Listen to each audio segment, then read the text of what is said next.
मेरा नाम पायल है। मैं एक मिडिल क्लास लड़की हूँ, जहाँ हर लड़की की आवाज़ धीमी होनी चाहिए। कदमों के लिए एक सीमित जगह होती है और सपने जो बताए जाएं देखने के लिए होते हैं। हमारे घर में अक्सर ये बात होती थी कि औरत का जेवर उसकी शर्म और हया होती है। पढ़ाई लिखाई से क्या मतलब? और मैं उन सबके बीच अपनी आंखों में किताबों की रोशनी लेकर खड़ी हुई थी। हमेशा आसमान के खुले सितारों को देखती कि क्या कभी मैं इनकी तरह जी सकूंगी। मन में सवाल उठता, क्या मैं वो बन पाऊंगी जो बनना चाहती हूँ। मेरी 3 बहनें थीं, सबकी शादियां जल्दी हो गईं। उनके नसीबों को किस्मत कहकर एक्सेप्ट कर लिया गया था। मैं सबसे छोटी थी। अक्सर माँ कहती, अब ये भी जल्दी चली जाए तो ज्यादा अच्छा है। पढ़ लिख कर कौन सी नौकरी करनी है। लेकिन मुझे तो कुछ और चाहिए था। मुझे स्कूल से बहुत प्यार था। स्कूल की घंटी की आवाज मुझे जिंदगी की जान लगती थी। 10वीं पास हुआ तो दिल में आगे पढ़ने की ज्यादा इच्छा जाग उठी। लेकिन जैसे ही मैंने कहा, पापा मैं 12वीं करना चाहती हूँ, तो घर में ऐसा लगा जैसे तूफान आ गया हो।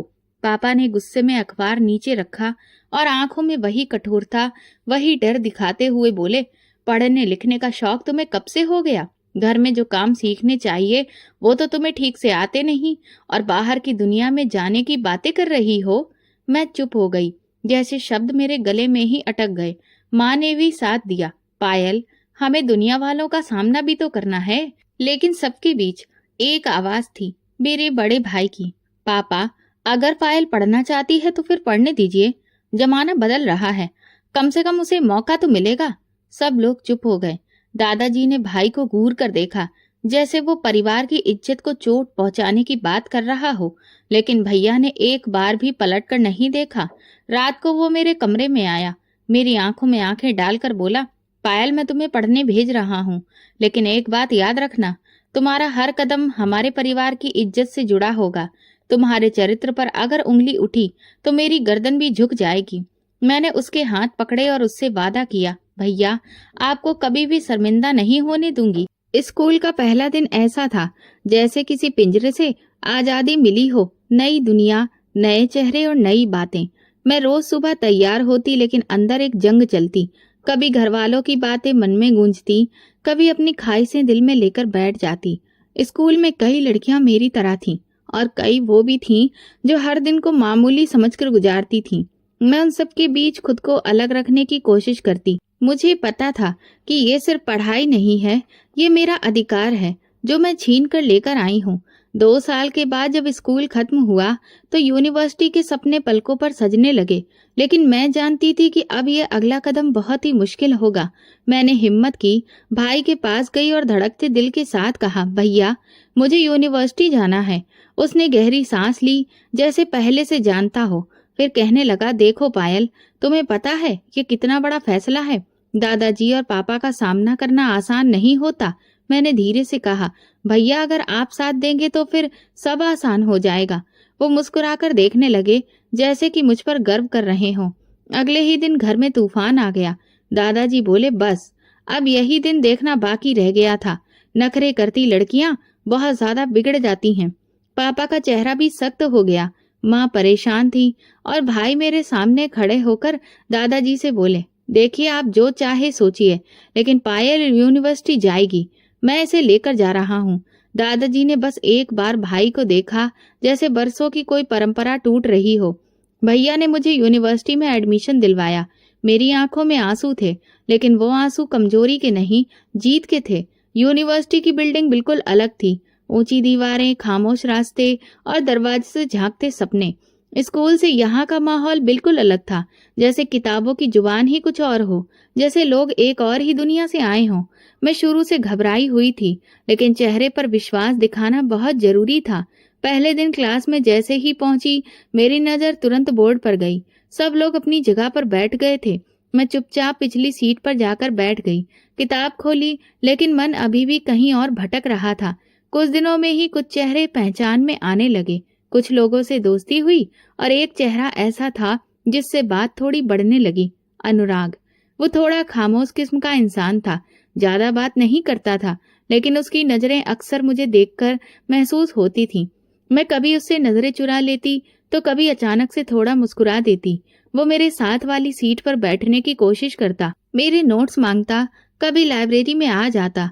एक दिन सीढ़ियों पर खड़े होकर बोला, पायल अगर तुम बुरा ना मानो तो एक बात कहनी है। मैं तुम्हें पसंद करने लगा हूँ। मैं रुक गई। मेरा दिल बहुत तेज धड़कने लगा, लेकिन मैंने कोई जवाब नहीं दिया। उसकी तरफ देखा भी नहीं। बस नीचे नजर करके धीरे से कहा, देखो ऐसी बात मत किया करो अनुराग, ये सब मेरे लिए ठीक नहीं है। अनुराग ने बस सिर हिलाया और पीछे हट गया। उस दिन के बाद उसकी नजरें शर्मिंदा सी दिखने लगीं। वो मुझसे दूरी बनाने लगा, लेकिन ऐसा महसूस होता था कि जैसे उसके अंदर कोई बात रखी हुई है। कई दिन गुजर गए, अनुराग बात नहीं करता था, लेकिन मैं खुद को खाली सा महसूस करने लगी थी। जब वो दिखाई देता तो दिल अजीब तरह से धड़कने लगता। किसी को पसंद करना शायद जुर्म नहीं होता, लेकिन मेरे लिए वो सब कुछ था जो मेरे घर के नियमों के खिलाफ था। यूनिवर्सिटी में कई ऐसे पल आए जब मैं चाहती थी कि अब मैं उससे बात करूं, कुछ बताऊं, लेकिन जुबान के साथ नहीं दिया। शायद मेरी खामोशी ही मेरा जवाब थी। एक दिन अनुराग ने फिर से बात की, पायल तुम अगर सिर्फ ये बता दो कि मेरी जगह किसी और के लिए है या नहीं तो मैं हमेशा के लिए खामोश हो जाऊंगा। मैंने बड़ी मुश्किल से कहा था, अनुराग मेरी जिंदगी मेरे अधिकार में नहीं है। मुझे कुछ नहीं पता कि मेरे लिए क्या तय किया गया है, इसलिए तुम मुझसे कोई उम्मीद मत रखो। उसने कुछ नहीं कहा, बस थोड़ी देर मुझे देखा और फिर पलटकर वहां से चला गया। इसी दौरान घर में माहौल बदलता सा लगने लगा। माँ चुपचाप मेरे लिए कुछ कपड़े सिलवाने लगी और एक दिन माँ ने आकर कहा, पायल तुम्हारा रिश्ता आ गया है, लड़के वाले बहुत अच्छे हैं, हमने इसीलिए हाँ कर दी है। ये सुनते ही मेरे पैरों तले जमीन निकल गई। मैंने हिम्मत करके माँ से सिर्फ इतना पूछा, कौन है वो? माँ ने कहा, तुम्हारे पापा के दोस्त का बेटा है, उनका अपना खुद का कारोबार है, बहुत अच्छे लोग हैं, तुम वहाँ बहुत खुश रहोगी। मैं खामोश हो गई, कुछ कह भी नहीं पाई। अनुराग का चेहरा बार बार नजरों के सामने आता, वो बेबस से सवाल जो उसने मुझसे किए थे। मैं जानती थी ये मेरी जिंदगी का वो फैसला है जिस पर मेरा कोई भी अधिकार नहीं है। शादी की तैयारी होने लगी थी। मैं यूनिवर्सिटी जाती रही, लेकिन अनुराग से नजर नहीं मिलाती थी। वो कुछ दूर हो गया था, शायद मेरी खामोशी का मतलब समझ चुका था। एक दिन कैंटीन में बैठे हुए उसने दूर से मुझे देखा और पहली बार ऐसा लगा जैसे उसकी आंखों में सवाल नहीं, बस एक खालीपन था। वो आया नहीं, कुछ कहा नहीं, बस दूर बैठकर एक बार मेरी तरफ देखा और उठकर वहां से चला गया। शादी की तारीख तय हो गई थी। माँ ने कहा, लड़के वालों ने कहा है कि लड़की बहुत ही खामोश रहती है और हमें ऐसी ही लड़की चाहिए थी। मैं अंदर ही अंदर हंसने लगी। वो खामोशी जो मैंने सीख ली थी अब मेरी पहचान बनने जा रही थी। शादी से एक दिन पहले यूनिवर्सिटी का आखिरी दिन था। मैं लाइब्रेरी में अपनी फेवरेट किताब रखने गई तो अचानक अनुराग वहां आ गया। कुछ पल के लिए खामोशी छा गई। उसने कहा, बस इतना बता दो, कहीं मेरी जगह तुम्हारे दिल में कभी थी भी या नहीं? मैंने धीमी आवाज में कहा, हाँ, लेकिन वो जगह कभी मेरे पास बस में नहीं थी। वो मुस्कुराया और पहली बार बिना रुके बोला, फिर तुम हमेशा खुश रहो पायल, तुम जैसी हो हमेशा वैसे ही रहना। मैंने सिर हिलाया, किताब टेबल पर रखकर बाहर आ गई। घर आकर मैंने शीशे में खुद को देखा। आज पहली बार खुद को किसी और की होने जा रही लड़की की तरह नहीं, बस एक ऐसी लड़की की तरह महसूस किया जो दिल का पहला दरवाजा खोलकर खामोशी से उसे बंद कर चुकी थी। शादी के दिन मैंने अपने दिल के अंदर मौजूद सारी आवाजों को चुप करवा दिया था। अनुराग का चेहरा, यूनिवर्सिटी की बिल्डिंग, वो आखिरी मुलाकात, सब कुछ मन के एक कोने में रख दिया था। अब मेरे सामने एक नया सफर था, अजनबी चेहरे, अजनबी रिश्ते, लेकिन ये सब मेरी किस्मत बन चुका था। बारात जब आई तो मेरे दिल में सुकून के साथ एक अनजानी घबराहट भी थी। शादी हुई, सारी रस्में हुई और मैं उस घर की हो गई जहां मुझे जिंदगी का नया चेहरा देखना था। मेरे पति रवि बिल्कुल भी वैसे नहीं थे जैसे मैंने सोचा था। उनकी आंखों में नरमी थी, बातों में गर्मजोशी और लहजे में वो अपनापन जिसकी मुझे कभी उम्मीद नहीं थी। विदाई के बाद जब वो मुझे अपने घर लेकर आए तो मेरी सास ने मेरे सिर पर हाथ रखते हुए कहा, बेटी, ये घर तुम्हारा है, जैसे चाहो वैसे रहो। पहली रात मैं बहुत खामोश थी।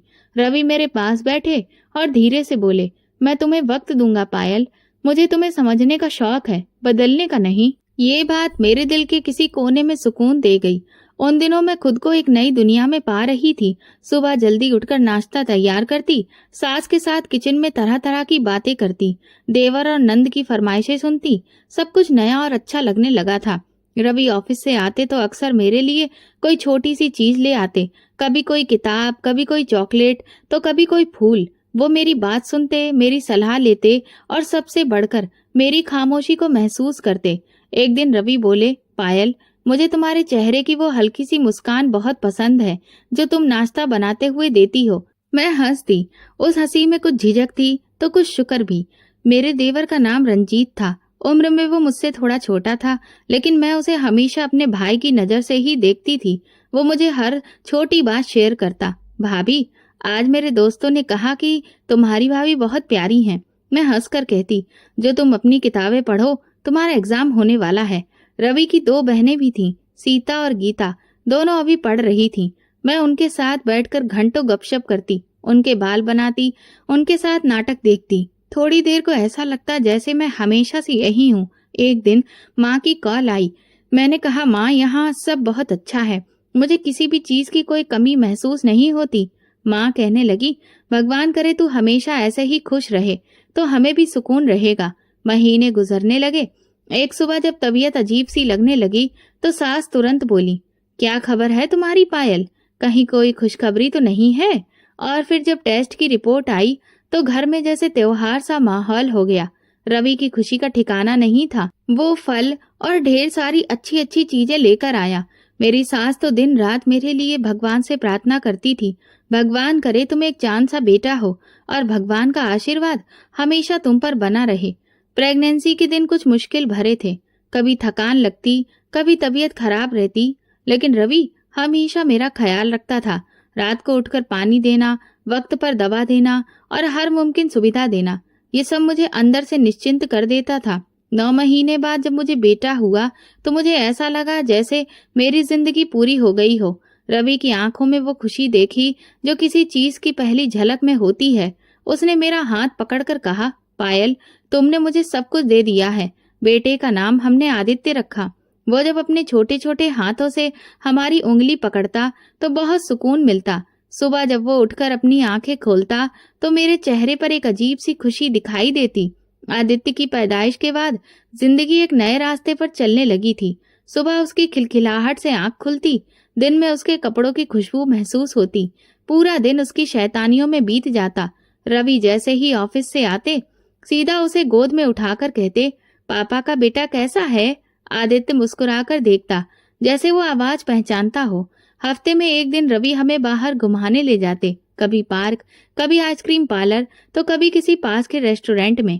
अब ये सब कुछ हमारे लिए बहुत ही खुशनुमा बन चुका था। छोटी छोटी खुशियां कई बार बहुत बड़ी लगती थीं।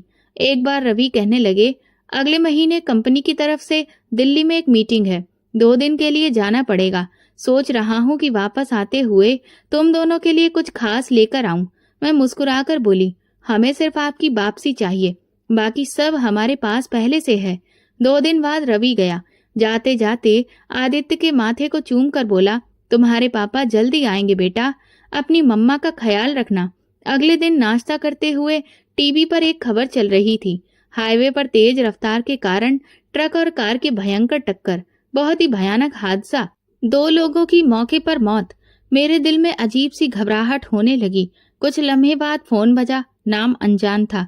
क्या आप रवि की पत्नी बोल रही हैं? हमें बहुत अफसोस है। ये सुनते ही मेरे हाथ से फोन गिर गया। आवाज बंद हो गई। आदित्य की हंसी पीछे रह गई। मैं कुछ न समझ सकी। बस एक बात बार बार मन में गूंजती रही, रवि अब नहीं रहा। उसकी डेड बॉडी आई, लोग आए, दुख मनाया गया, सब तरफ मातम पसरा था। मेरी सास ने मेरे सर पर हाथ फेर कर कहा, बेटी, अब ये घर तुम्हारा भी है और तुम्हारा बेटा भी हमारा है। मैं सफेद कपड़ों में बंद कमरे में थी, आदित्य को गोद में लिए बैठी थी तो रवि की हर बात, हर लम्हा याद आता, जैसे हवा में सब कुछ मेरे आस पास था। एक दिन अचानक फिर एक अनजान नंबर से कॉल आई। मैंने सुना वही आवाज, पायल, मैं अनुराग बोल रहा हूँ।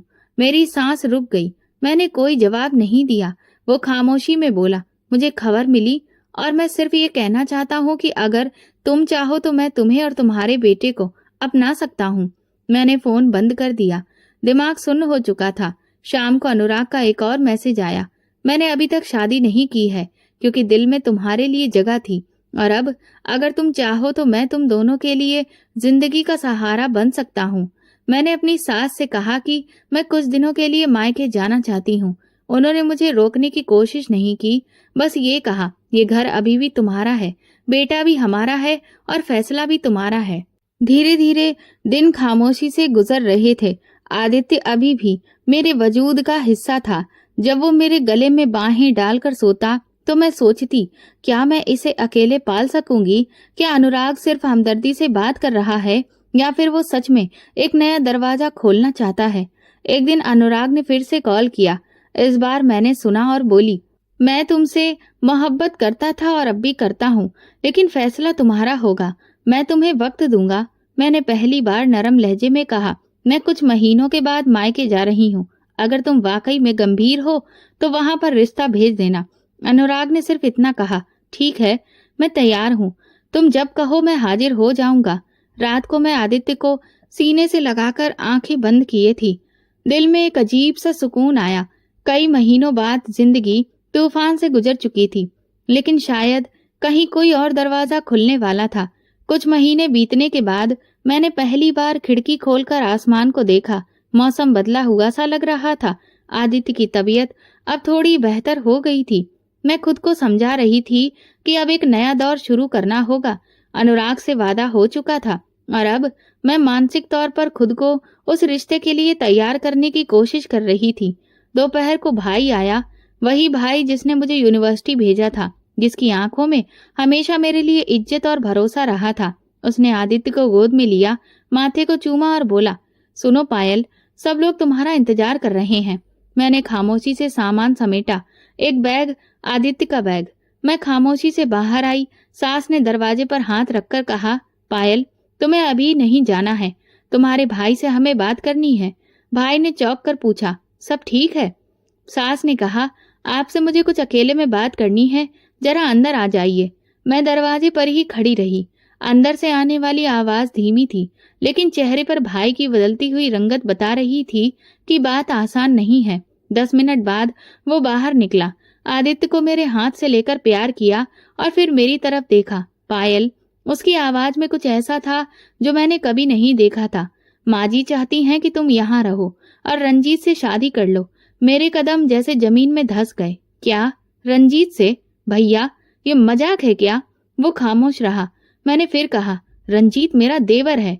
मैंने उसे हमेशा छोटे भाई की नजर से देखा है। क्या तुम सब ये भूल गए हो? भाई ने नजर चुराते हुए कहा, तुम्हारी सास ने कहा है कि आदित्य के लिए यही बेहतर है कि वो इसी घर में रहे, अपने चाचा के साए में, और तुम भी सुरक्षित रहोगी। मेरी आवाज तेज हो गई। भैया, मेरे फैसले का अधिकार क्या मेरा नहीं है? ये सब कुछ तुम ही लोग तय कर दोगे। और अनुराग का क्या? वो रिश्ता भेजने वाला है, मैं उसे हाँ कह चुकी हूँ। इस बार भाई ने सख्त लहजे में कहा, तुमने जो करना था वो कर दिया। अब ये फैसला खानदान के बड़ों ने किया है और अब अनुराग का नाम अपनी जुबान पर भी नहीं लाना। वो हमारे घर के काबिल नहीं है। मैंने आदित्य को गोद में उठाया और रोते हुए कहा, मुझे तुम सबकी इज्जत बहुत प्यारी है, लेकिन मेरी भी तो कोई मर्जी है। मेरा रिश्ता रंजीत से जोड़ना मतलब मेरी जिंदगी का मजाक बना देना है। भाई मुझे अपने साथ तो लेकर गया, लेकिन उसके चेहरे पर एक अजीब भाव था। अगले 2 दिन तक घर में बात छुपी रही। फिर माँ ने कहा, पायल, सब लोग तुम्हारी शादी की तैयारी कर रहे हैं। तुम्हारे इनकार के बावजूद हमने मान लिया कि यही तुम्हारे लिए अच्छा है। मैंने माँ से कहा, तो मेरी मर्जी की कोई कीमत नहीं है? माँ कहने लगी, हमने बहुत कुछ देखा है बेटा। जब औरत का जमाना सुकून से जीने नहीं देता, तब उसे घर ही बचाता है। रंजीत अब तुम्हारा सहारा है। मैं छत की तरफ देख रही थी, जैसे जवाब मांग रही थी। कोई सुन नहीं रहा था। घर के हर इंसान ने यह तय कर लिया था कि मेरे लिए बेहतर क्या है, बिना ये जाने कि मैं क्या चाहती हूँ। शादी की तारीख पास आ रही थी। मेरे कपड़े सिलवाने के लिए भेजे जा रहे थे। आदित्य को नए खिलौने, नए कपड़े मिलने लगे। सब कुछ हो रहा था बिल्कुल ऐसे जैसे मेरी जिंदगी मेरे बिना ही चलाई जा रही हो। उस रात मैंने अनुराग को फोन किया, 1 बार 2 बार, फिर उसकी कॉल खुद आई। पायल, सब ठीक है? मैंने कहा, नहीं, मेरी शादी तय कर दी गई है रंजीत से। अनुराग की आवाज कड़क हो गई। कैसे हो गया? तुमने तो कहा था। हाँ, मैंने कहा था, लेकिन मेरी कहानी यहाँ पर कोई नहीं सुन रहा। अनुराग बोला, तुम कहो तो मैं आ जाऊं? कोर्ट मैरिज कर लें पायल, मैं तुम्हें अकेला नहीं छोड़ सकता। मैंने लंबी सांस ली। अब कुछ भी नहीं हो सकता अनुराग, अब फैसला हो चुका है। वो चुप हो गया, फिर धीरे से बोला, मैं तुम्हारे लिए प्रार्थना करूंगा, लेकिन मुझे ये सब मंजूर नहीं है। फोन बंद हो गया, मेरे हाथ कांप रहे थे। आदित्य सो रहा था, मैं जाग रही थी और मेरे आसपास फैसलों की जंजीर कस रही थी। शादी की तारीख आ गई और मेरे अंदर दुख बढ़ता ही जा रहा था। घर में हर तरफ खुशी का माहौल था, जैसे कोई नई दुल्हन आ रही हो, लेकिन सच्चाई तो ये थी कि दुल्हन पहले से मौजूद थी, बस अब उसकी किस्मत दोबारा से लिखी जा रही थी। 2 दिन बाकी थे। मैंने खामोशी तोड़ने का फैसला किया। रंजीत किचन में बैठा चाय पी रहा था। मैंने हिम्मत इकट्ठा की और उसके सामने जाकर कहा, मुझे तुमसे बात करनी है, अकेले में। वो चौंक गया, फिर कहने लगा, हाँ भाभी, मेरा मतलब है पायल, बताइए। मैंने कहा, रंजीत, तुम बहुत अच्छे से जानते हो कि मेरे लिए तुम हमेशा एक भाई की तरह रहे हो, लेकिन ये रिश्ता ना तो तुम्हारी मर्जी से हो रहा है और ना मेरी मर्जी से, इसीलिए शादी से मना कर दो। वो कुछ देर चुप रहा, फिर मुस्कुराकर बोला, मैं क्यों मना करूं पायल? शादी एक बहुत अच्छा रिश्ता होता है और मैं तो तुम्हें पसंद करता हूँ, हमेशा से। मेरी सांस रुक गई। मैंने गंभीरता से कहा, रंजीत, ये कोई खेल नहीं है। मैं तुम्हारे भाई की विधवा हूँ, आदित्य की माँ हूँ। तुम्हें सच में लगता है कि ये सब एक दिन में खत्म हो सकता है? वो मेरे पास आकर बोला, तुम्हें क्या लगता है मैं ये सब मजबूरी में कर रहा हूँ? मैं तो खुद भगवान से तुम्हें हर रोज मांगता था, और अब जब मुझे ये मौका मिला है तो मैं पीछे नहीं हट सकता। मैं अचानक पीछे हटी और अपनी आंखों में कठोरता लेकर कहा, ये जो बातें तुम कह रहे हो वो एक भाई की हैसियत से मैं कभी स्वीकार नहीं कर सकती। वो बोला, लेकिन अब मैं सिर्फ तुम्हारा होने वाला पति हूँ, बस, और कुछ भी नहीं। मैं वहां से निकल आई, कमरे का दरवाजा बंद किया, आदित्य को गोद में लिया और खुद से लड़ने लगी। बाहर की खामोशी के पीछे एक तेज तूफान छिपा हुआ था और मैं उसकी चपेट में आ चुकी थी। उसी रात अनुराग की कॉल आई, पायल, वक्त बहुत कम है, अगर तुम कहो तो मैं आ जाऊं। कोर्ट मैरिज के लिए तैयार रहो, बस तुम एक बार हाँ कह दो। मैंने धीरे से कहा, तुम अच्छे से जानते हो अनुराग कि मैं तुम्हें पसंद करती थी, लेकिन अब सब कुछ बिखर चुका है। अगर मैं तुम्हारे साथ भागी तो लोग सिर्फ मुझे इल्जाम नहीं देंगे, बल्कि आदित्य का भविष्य भी एक कलंक से भर जाएगा।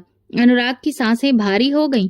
मैं तुम्हारे बेटे को अपना बेटा मानता हूँ पायल, तुम कहो तो सबके सामने रिश्ता लेकर आ जाऊं। नहीं अनुराग, अब वक्त गुजर चुका है, सब कुछ परिवार के फैसलों से तय हो चुका है। मैं अब तुम्हें और किसी मुसीबत में नहीं डाल सकती। फोन बंद हुआ, दिल भी जैसे बंद सा हो गया। अगले दिन शादी की रस्में थी।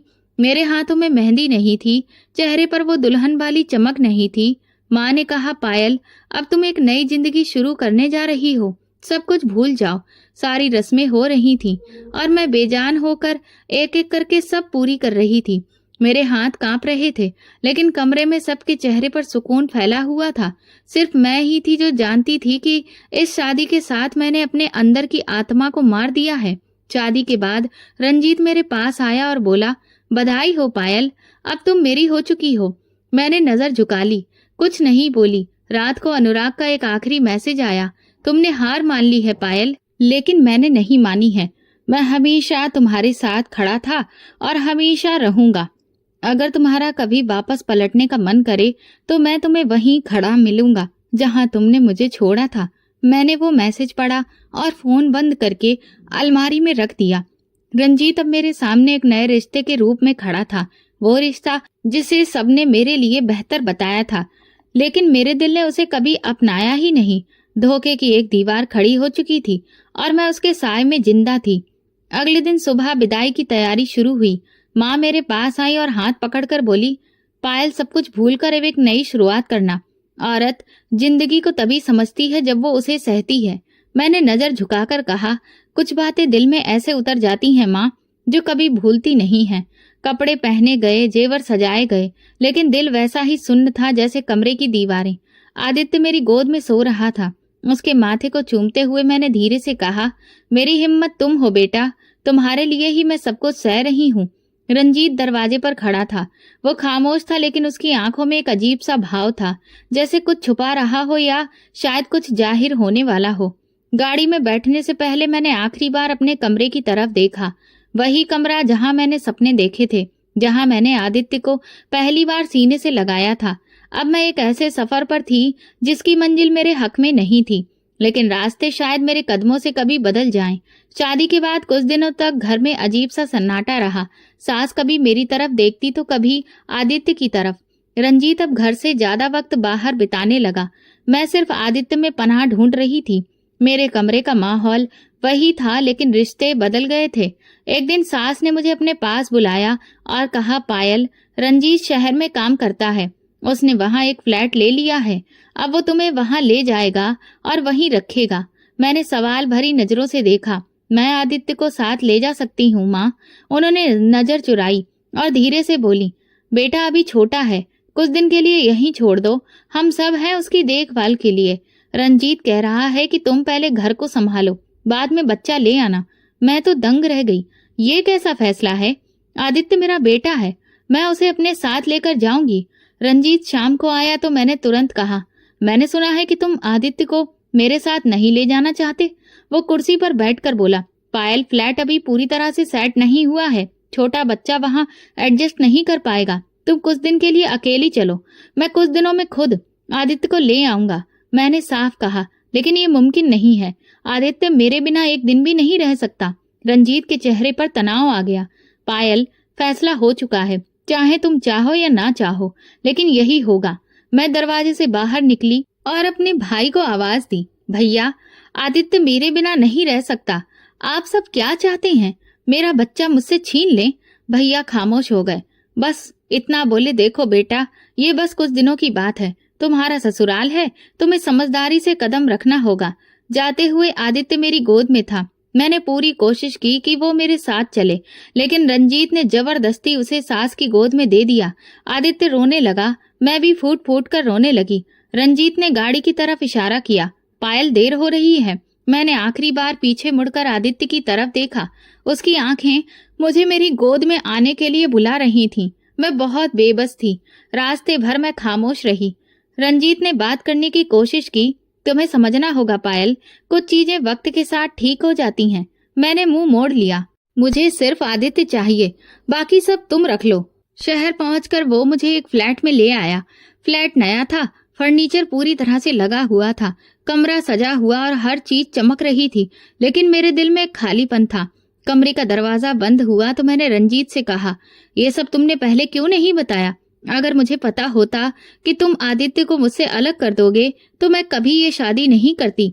रंजीत ने हल्की मुस्कान के साथ कहा, पायल, तुम ज्यादा जज्बाती हो रही हो। मैं तुम्हारे बेटे को वापस ले आऊंगा, लेकिन अभी कुछ वक्त दे दो। मैंने सख्त लहजे में कहा, ये बात वक्त की नहीं, नियत की है। मुझे तुम पर शक होने लगा है। रंजीत कुछ देर चुप रहा, फिर कहने लगा, तुम्हें शक है?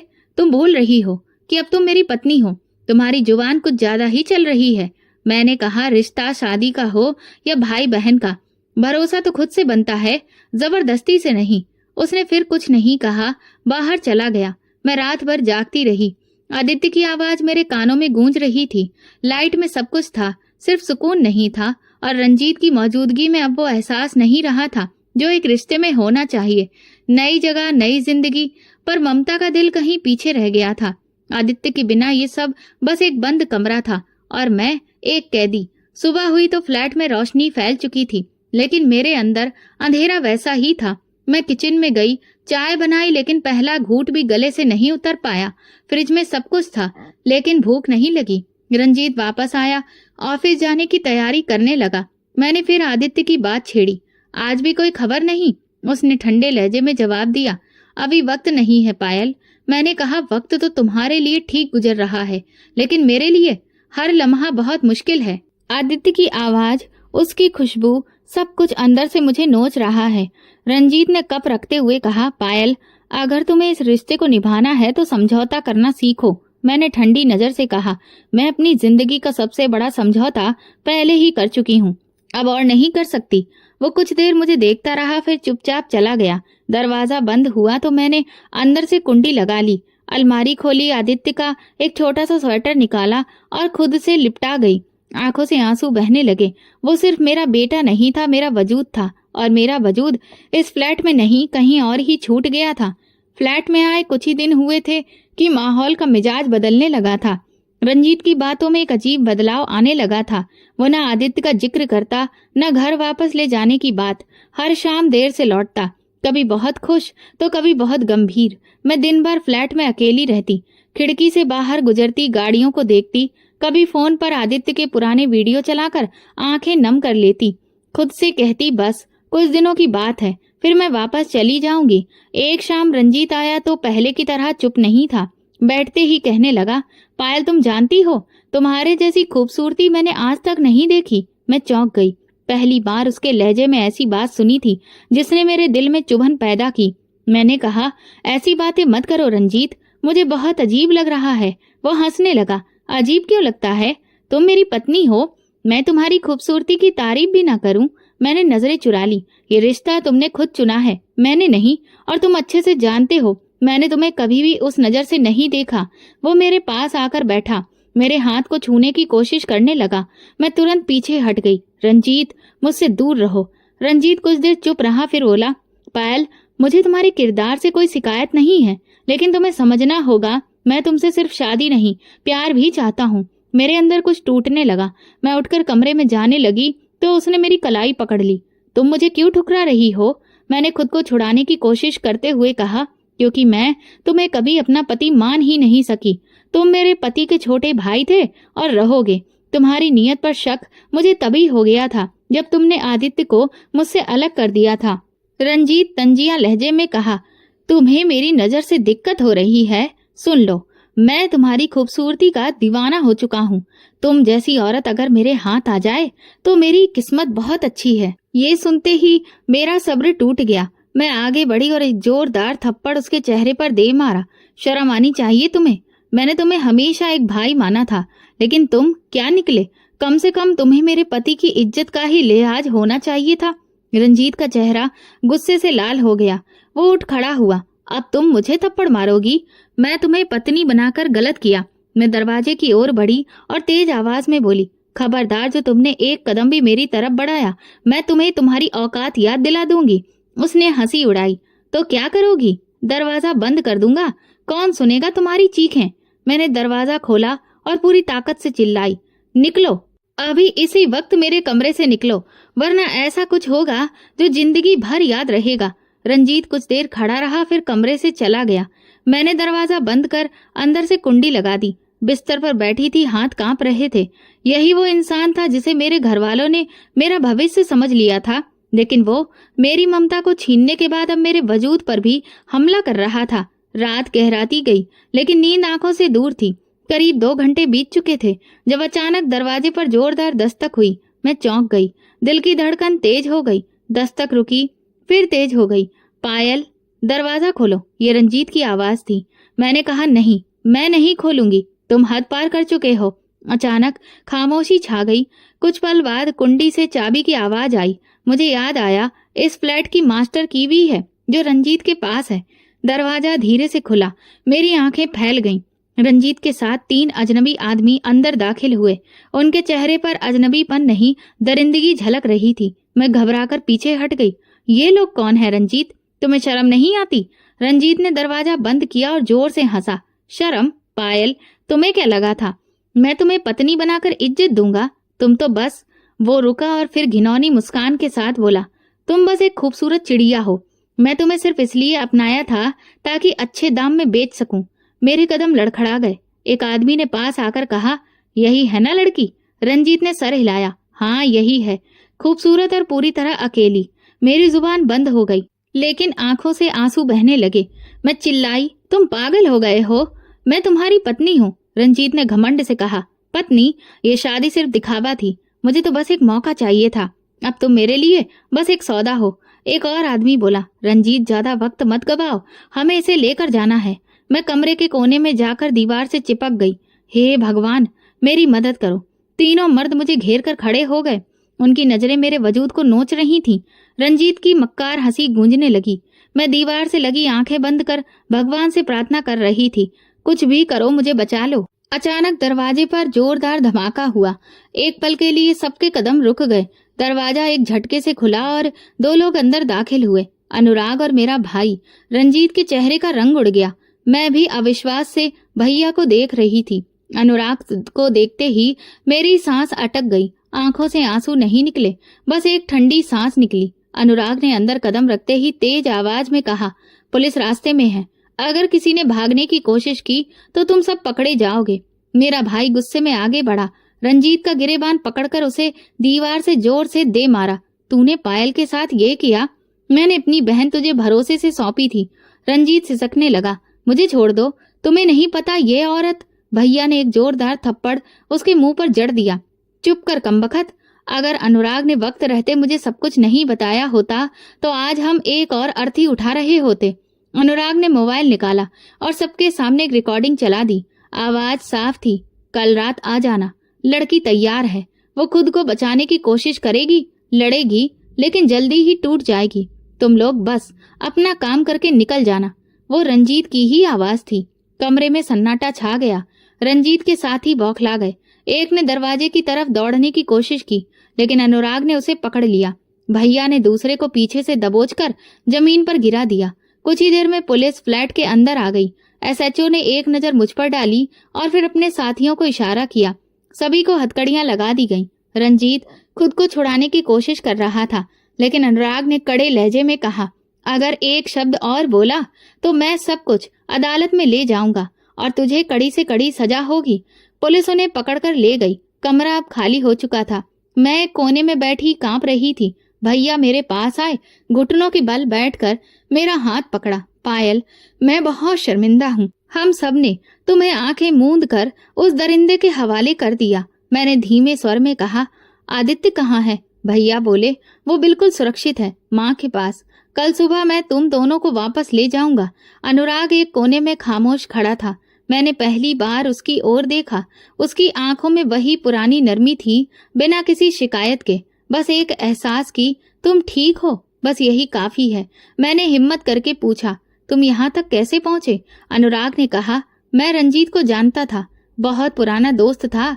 जब तुमने मुझे मना किया तो मैंने पीछे हटना ही ठीक समझा, लेकिन तुम्हारा व्यवहार और खामोशी कुछ और ही कह रही थी, इसलिए मैंने खुद से ही जांच शुरू की। भैया बोले, और जब अनुराग ने रिकॉर्डिंग सुनाई तो मेरे पैरों तले से जमीन खिसक गई। हमने एक पल भी गवाए बिना पुलिस को सब कुछ बता दिया। मैंने नजरें झुका ली। काश शादी के वक्त ही मैं तुम लोगों की बात मान लेती। अनुराग ने कहा, नहीं, तुमने कोई गलती नहीं की। गलती तो उन लोगों की थी जिन्होंने तुम्हारी मर्जी नहीं मानी। रात देर तक फ्लैट में खामोशी छाई रही। मैं बिस्तर पर बैठकर बस इतना सोचती रही कि जब दिल से प्रार्थना की जाए तो भगवान जरूर सुनता है, और आज भगवान ने मुझे बिल्कुल समय पर बचा लिया। अब फ्लैट खाली हो चुका था। दीवारें अब गवाह थीं उस डर की जिसे मैंने कभी अपने वजूद में छुपा रखा था।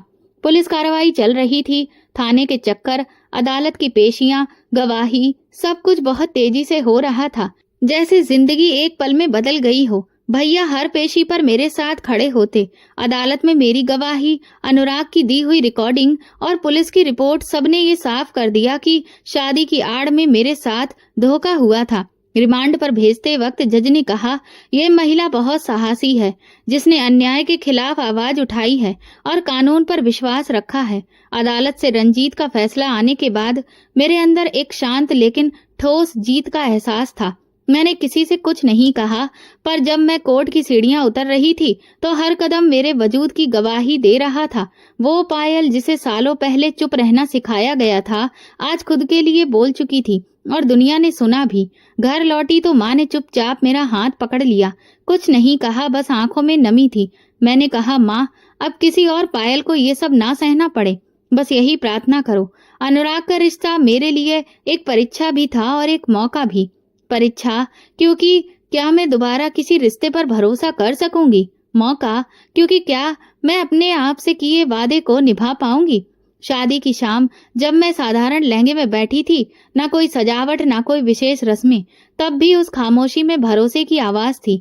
अब मेरा नाम किसी की मर्जी से नहीं, मेरी अपनी मर्जी से जुड़ रहा था। और यही मेरी सबसे बड़ी जीत थी। जिंदगी अक्सर वो सवाल दोहराती पूछती है जिनके जवाब हम पहले दे चुके होते हैं, पर इस बार अंदाज अलग होता है, मंजर नया होता है। मेरी जिंदगी ने भी मुझे सब कुछ दिखा दिया जो मैंने कभी सोचा नहीं था। लेकिन आज जब मैं अनुराग के साथ बैठकर नाश्ता कर रही थी और आदित्य को अपनी किताबें समेटते देख रही थी, तो दिल ने कहा, यही तो है असली सुकून। अनुराग मेरी जिंदगी में सिर्फ पति बनकर नहीं, पिता बनकर लौटा था। ऐसा पिता जो अपने कर्मों से अपने रिश्ते की पहचान देता है। आदित्य अब 6 साल का हो चुका था। स्कूल से लौटते ही सीधा अनुराग से लिपट जाता और अनुराग हर रोज दरवाजे पर उसका इंतजार करता। एक दिन आदित्य ने स्कूल से एक फॉर्म लाकर मुझे दिया। उस पर पापा के नाम की जगह अनुराग का नाम लिखा था। मैंने चौंक कर पूछा, बेटा ये तुमने खुद लिखा है? उसने कहा, हाँ मम्मा, टीचर ने कहा था पापा का नाम लिखो, तो मैंने अनुराग पापा का नाम लिखा। मेरे पापा तो यही है ना? मैंने अनुराग की तरफ देखा, उसने बस हल्के से मुस्कुरा दिया। रात को मैंने कहा, अनुराग तुमने आदित्य को अपना माना, इसके लिए धन्यवाद कहने के लिए मेरे पास शब्द नहीं है। वो कहने लगा, पायल रिश्ते सिर्फ खून से नहीं बनते, वक्त, एहसास और भरोसे से ही वो अपना फर्ज निभाते हैं। मैंने आदित्य को तब अपनाया जब वो सिर्फ एक मासूम बच्चा था, और तब से आज तक मुझे कभी एहसास नहीं हुआ कि वो मेरा बेटा नहीं है। ये बात अनुराग ने ऐसे कही जैसे कोई मर्द नहीं, एक साया बोल रहा हो। एक साया जो दिन की धूप और रात की ठंडक दोनों में ही साथ रहता है। हमारे मोहल्ले में अक्सर औरतें आती थीं, कुछ राय मशवरा लेने, कुछ बातें करने। एक दिन मोहल्ले की कांता आई और बोली, बेटी तुम बहुत नसीब वाली हो, आजकल ऐसे पति और पिता कहाँ मिलते हैं। मैंने कहा, भगवान ने मेरी परीक्षा ली थी, लेकिन इसका इनाम भी बहुत अच्छा दिया। माँ अक्सर कहती थी, पायल हमने बहुत बड़ी गलती की थी कि तुम्हारी मर्जी को नहीं समझा। लेकिन आज अनुराग को देखकर दिल सुकून से भर जाता है कि बेटी बिल्कुल सही जगह पर है। अनुराग ने मेरी पढ़ाई का सपना पूरा करने में भी मेरी मदद की। मैंने बीएड पूरा किया और अब मैं एक स्कूल में टीचर के तौर पर पढ़ा रही हूँ, वही स्कूल जहाँ आदित्य पढ़ता है। कभी कभी हम तीनों एक साथ घर आते हैं, रास्ते में आइसक्रीम लेते हैं और मैं दिल ही दिल में अपने पुराने दिनों को याद करती हूँ। एक दिन अनुराग ने मुझसे कहा, पायल तुम आज भी वही हो जो यूनिवर्सिटी में थी, फर्क बस इतना है कि अब तुम्हारी बातों में भरोसा है और आंखों में रोशनी। मैंने कहा, और तुम वही हो जिसे मैंने नजरअंदाज किया था, लेकिन आज भगवान ने मुझे तुम्हें वापस दे दिया, बहुत अच्छे से और अच्छी नीयत के साथ। मैंने अपने भाइयों को भी बदलते हुए देखा, वे अब शर्मिंदा होते हैं। एक दिन भाई ने आदित्य को गोद में लिया और कहा, बेटा अगर कभी तुम्हें लगे कि तुम्हारी माँ के साथ कुछ गलत हुआ था तो समझ लेना कि उसके कसूरवार हम सब थे, लेकिन हमने अपनी बहन को खोने नहीं दिया, यही हमारा फक्र है। अनुराग ने कहा, आपने अपनी बहन को इस काबिल बनाया है कि वो खुद बोल सके, बाकी रास्ता तो हम दोनों ने मिलकर खुद तय किया है। मैं अक्सर सोचती हूँ, रिश्ता वो होता है जो दुख में कंधा बने, खामोशी में आवाज बने और तकलीफ में सहारा दे। अनुराग ने हर रिश्ते की वो मिसाइल कायम की है जो शायद खून के रिश्ते भी नहीं दे सकते। और आज जब मैं आदित्य को अनुराग के साथ साइकिल चलाते हुए देखती हूँ, उनकी हंसी सुनती हूँ, तो दिल कहता है कि मेरे बेटे को बाप मिला है और मुझे एक सच्चा साथी। मैं दूसरों की कहानी नहीं सुनाती, अपनी कहानी सुनाती हूँ, क्योंकि मेरे पास वो सच है जो हर लड़की को जानना चाहिए। अपनी आवाज सुनो, अपनी मर्जी को अहमियत दो, हर वक्त पर बोलना सीखो। और इस कहानी के आखिर में बस यही कहूंगी, रिश्ते खून से नहीं एहसास से बनते हैं। अपनी जिंदगी के फैसले खुद करना सीखो, क्योंकि खामोशियां अक्सर सबको छीन लेती हैं।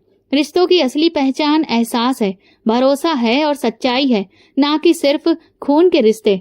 ये वीडियो केवल मनोरंजन के उद्देश्य से बनाया गया है। सभी पात्र काल्पनिक हैं। वास्तविक व्यक्तियों, जीवित या मृत या वास्तविक घटनाओं से कोई समानता विशुद्ध रूप से संयोग है। किसी भी व्यक्ति, धर्म या जाति को ठेस पहुंचाने की मंशा नहीं है। अगर आपको हमारी कहानी पसंद आई हो तो कमेंट करके, वीडियो को लाइक करके और ज्यादा से ज्यादा शेयर करें। चैनल पर नए हैं तो सब्सक्राइब जरूर करें और नोटिफिकेशन बेल दबा दें ताकि अगली अपडेट सबसे पहले आपको मिले। धन्यवाद।